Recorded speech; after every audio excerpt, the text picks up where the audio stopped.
and welcome back to my YouTube channel. It's me again with another video, and today we have an update video of the Mamboleo International Stadium.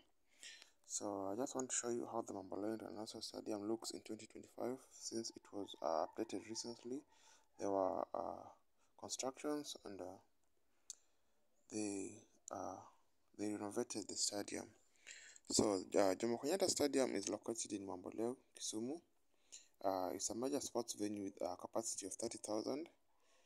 It features a main playing field, an 8-lane running track, and a VIP pavilion.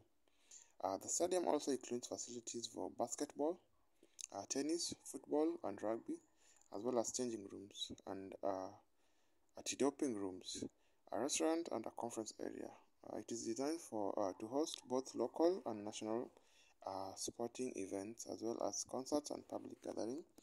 And also, if you want to take your kids there for football, they have an academy.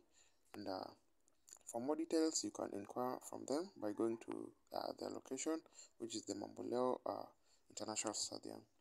So guys, if you are new if you are new in this channel, kindly consider subscribing, and if you are a returning subscriber, kindly share the video and give it a like. And if you want to support me in buying a new GoPro for better video and good quality videos, you can reach out through the number on the channel description, and we'll see on how we can work things out. I will be posting videos every single week, so kindly watch my videos till the end, consider subscribing, and let's grow together. We are on the road to 1,000 subscribers, and I really hope we can get there soon. So kindly subscribe, like my videos, share to your friends and relatives.